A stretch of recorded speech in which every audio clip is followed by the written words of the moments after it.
conversation JT and I have a lot with people who are in their sort of mid to late 30s, maybe even early 40s, and who come from a background of strength training. So these are people who have sort of lifted weights for a long time, whether it's barbell work or bodybuilding, and they've found jiu-jitsu and, whatever. They've got this background and they're now at a point where they really want to get back to where they were. So it's like, I want to get back to being the jacked 27-year-old and I want to train jiu-jitsu.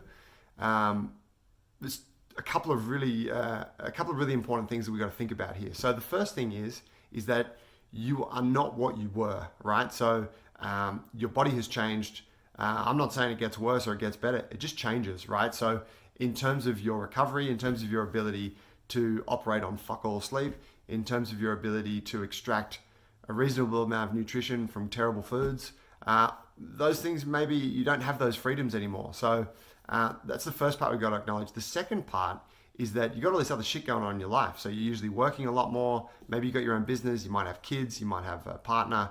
You've got other obligations that are competing, right, with your desire to get to the gym and to get to bed early and to eat fucking 6 meals a day and whatever it is.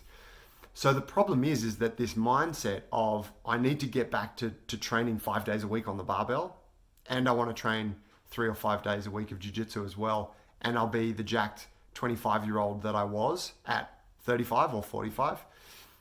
It's bullshit. It's not going to happen. I'm not saying this to make you depressed, but I'm saying this to make you realize that it's a very sort of limited mindset to think that what got you to where you were is what will get you to the next point, because you are not the same person and your circumstances are not the same.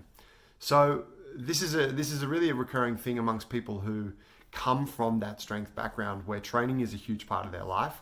And like a lot of us, I had this myself. You go through this stage in your 20s and early 30s where you're an absolute savage and it doesn't matter what you do, you're just getting stronger and making more gains and choking more fools and whatever. And then you hit this point where you maybe start getting injured, start getting little niggles, start to put on a little bit of weight. The numbers are going down on the deadlifts and stuff. And I guess what I'm saying is you got to change your fucking mindset. You have to change your mentality around training. You got to understand that if you really do like jiu-jitsu and that's your main thing, then that's the thing you should focus on, and your strength training should be supplementary to that.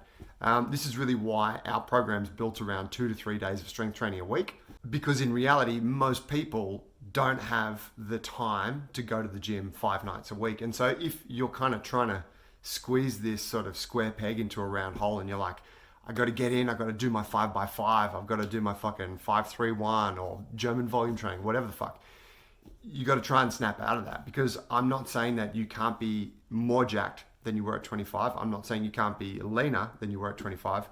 And I'm definitely not saying that you can't be more mobile and move better than you ever have before. It's the process that you're going to take to get you there that's going to be different this time around.